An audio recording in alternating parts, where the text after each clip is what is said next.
Viola, and I'm the Resist Here National Organizer. So we're going to get started on our training on action planning.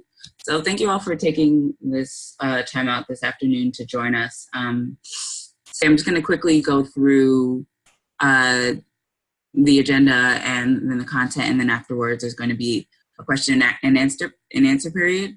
How you can ask questions is there is a chat box that you can use, and there's also a Q&A function with Zoom. So you can use either of those to ask any questions or comments you need to. So yeah, action planning. In this, we're just going to go over an overview of different tactics and strategies to consider when you're planning your actions and different mobilizations. So how I'm framing this is in terms of the 5 W's, which you might know from elementary school is the who, what, where, when, why. In this case, how I'm framing it is you want to know who your target is. You want to know what tactic you're going to be using. You need to know where your action is going to be. People need to know when it is happening. And then people also need to know why you're doing this action.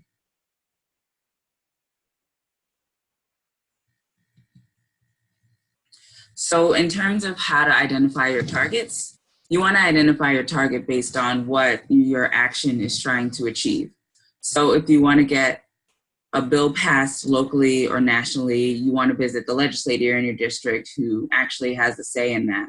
And one important thing about that is if you're going to go to a legislative office, it helps to be a constituent, because sometimes they don't actually, they don't feel they have to listen unless someone's actually someone who could vote for or against them.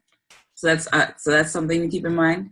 And in terms of if there's an organization that you are interested in organizing a protest around, it's important to know which other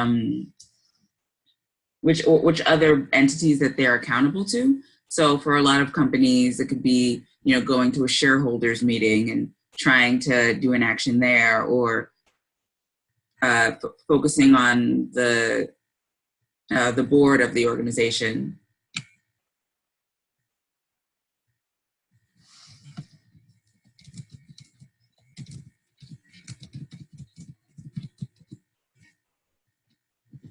So those are some ideas for how to identify who your target is actually going to be based on what action you plan to take.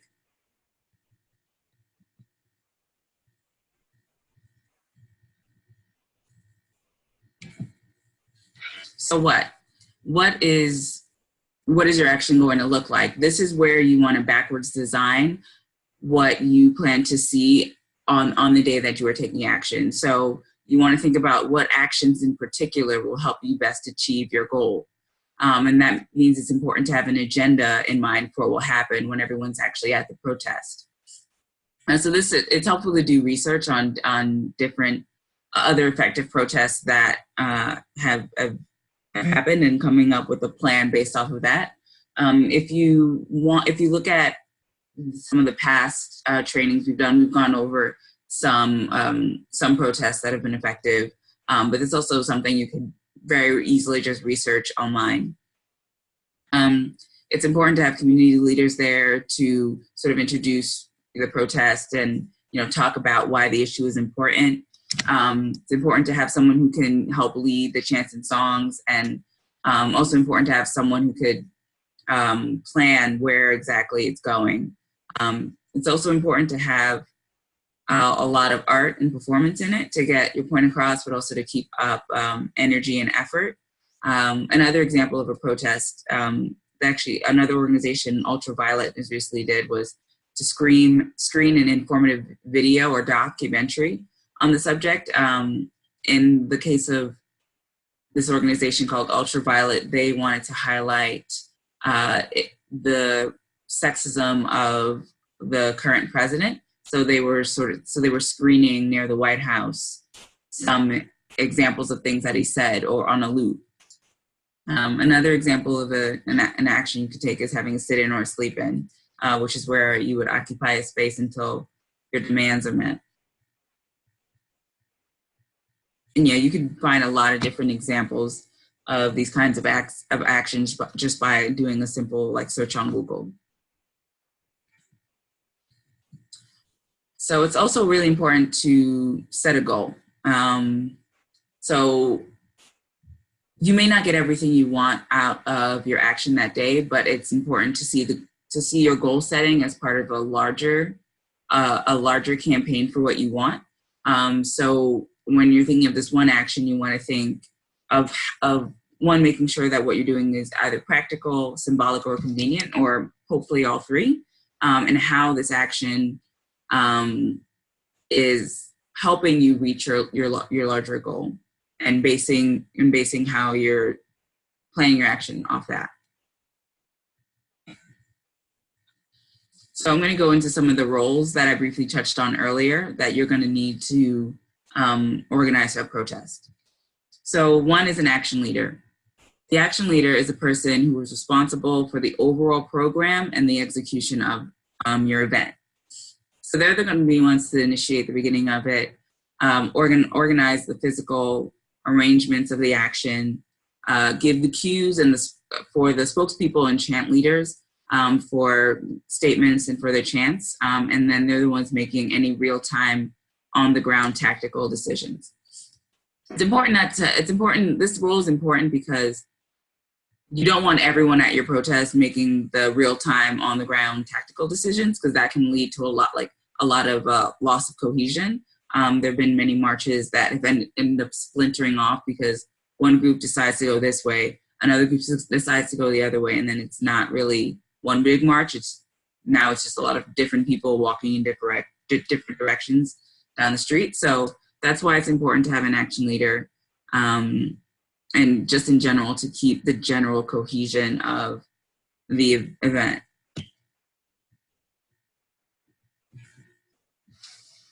Police liaison. So this is going to be the person who's in charge of interacting with police during the action and representing the team to any police or security personnel.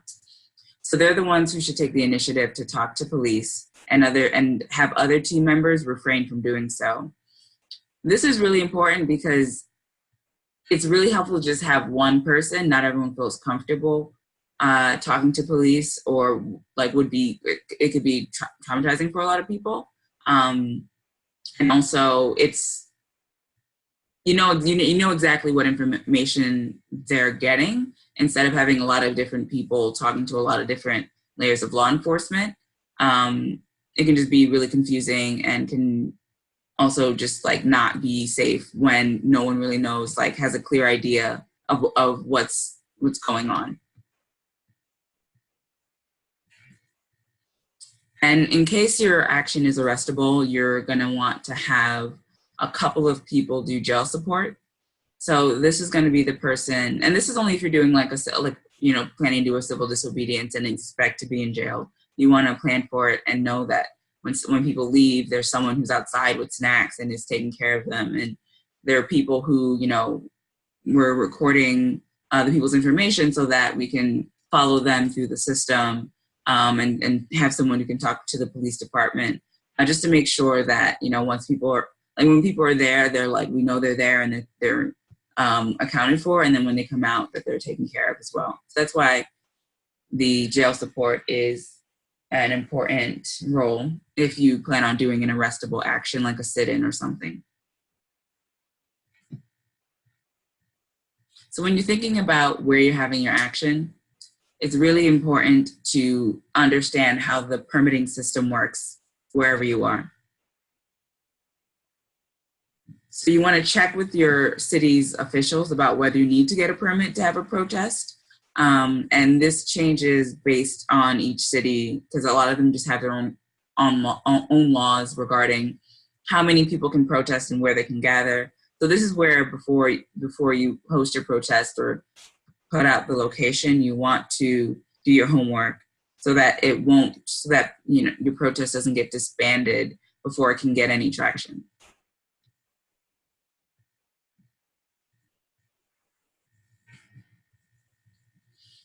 So in terms of getting people to your action, it's important to tap into your network through, social media, through going to community events and talking about why your issue is important, to reaching out to prominent community leaders, faith leaders, politically active individuals, different clubs, and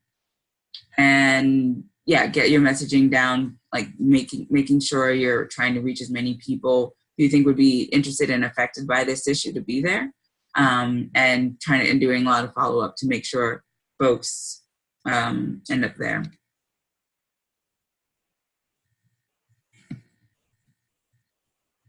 So picking a time.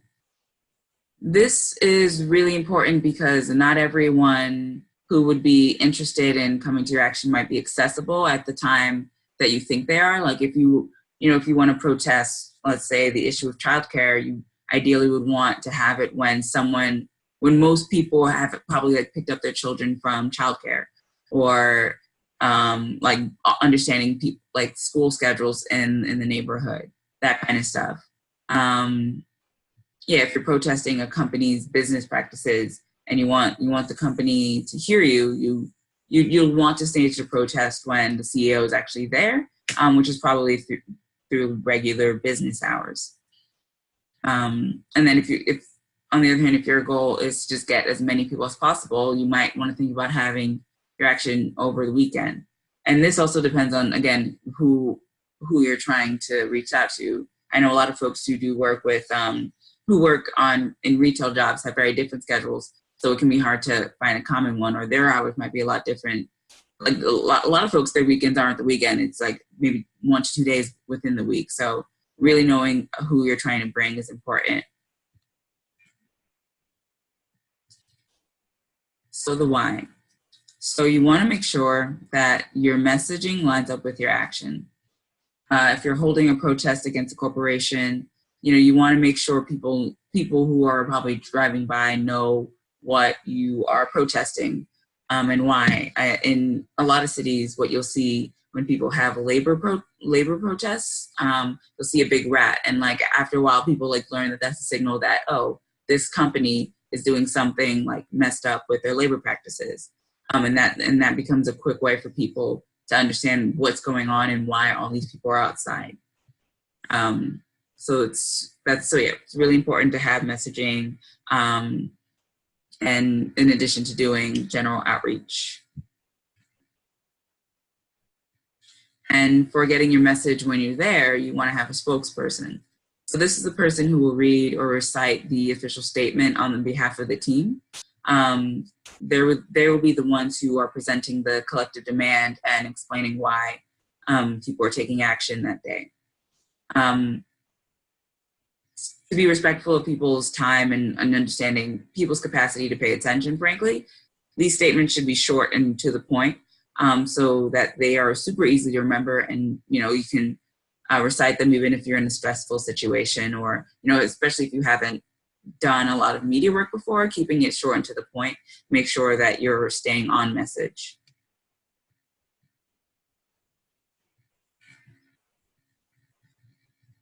So the statement should be something that people could make a connection about, why they are personally called to take action. And it's helpful to have this typed up on people's phones, just so it's easy to bring up. Another messaging role that's very important is the chant leader, which I mentioned earlier. So this role is important because it helps keep the morale and energy of the group up, and it helps make sure everyone is on beat. We had a training on the importance of music and chants in our movement last weekend. So if you're interested in learning more about this, you could email me and I can just send it to you. My email is bjeje@workingfamilies.org. And then I can just forward you this one.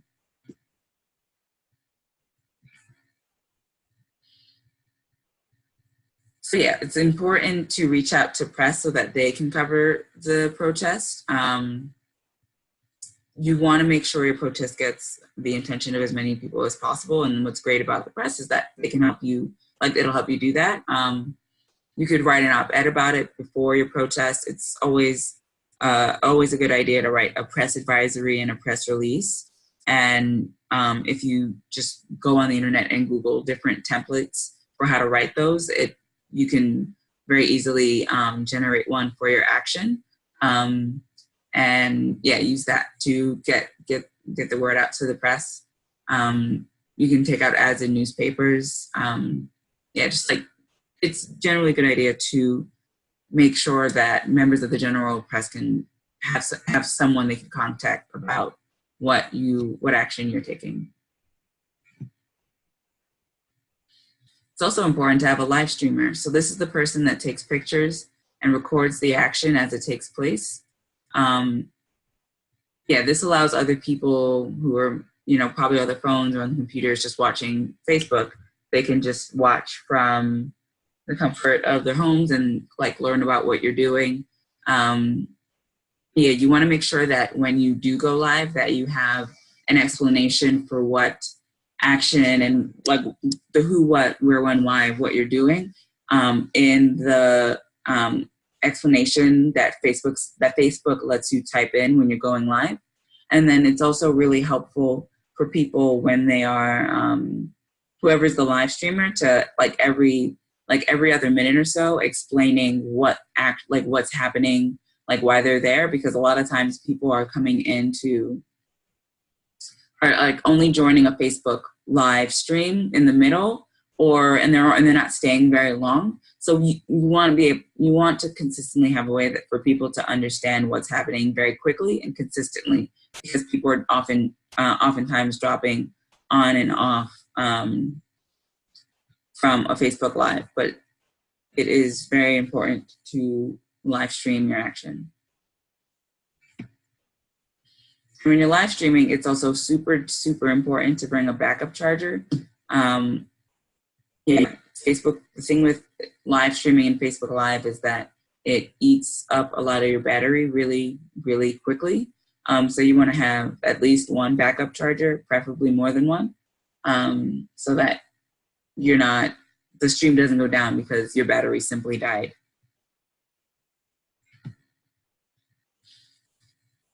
Again, post details about the protest all on your social media channels. It's helpful to make flyers and put them up around town. A lot of students like to protest, so it doesn't hurt to visit a college campus, talk to find clubs that would be interested in this issue and do outreach to them as well.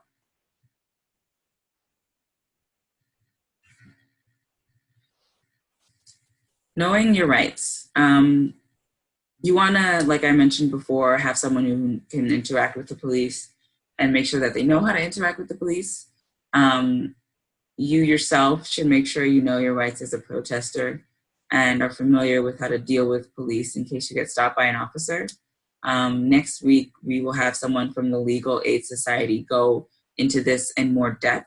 So if you're interested in knowing more about your rights as a protester or just in general, you should definitely come to the next training next Sunday for that.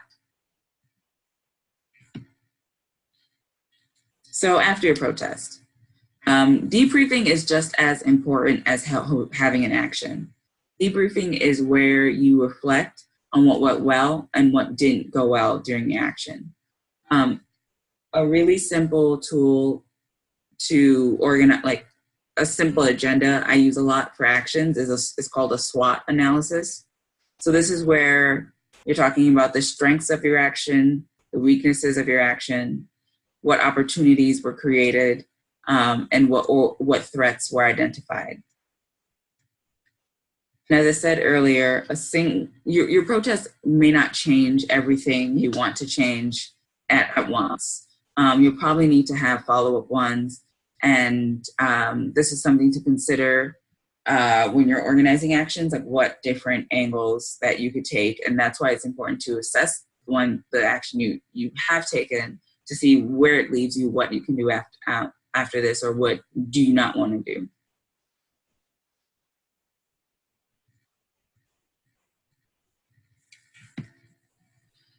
So now we're going to do the question and answer part. So if you have a question, you can just fill out in the Q&A portion and I will answer them.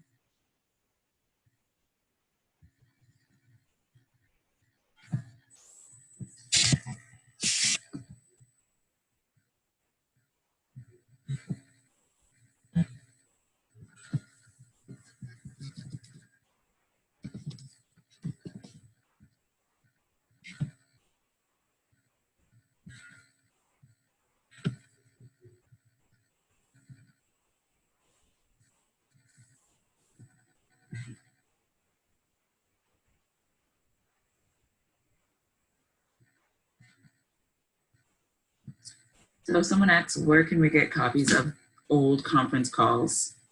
I can email them to you. We've just sent them out after every session. So I can just, if you email me, I can just send you a rundown of those.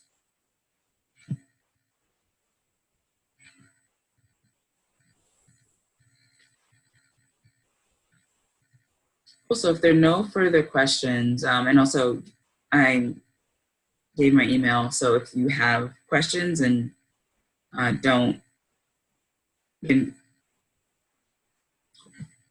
if you have any questions, you can just email me and I will answer them. I will answer them by email.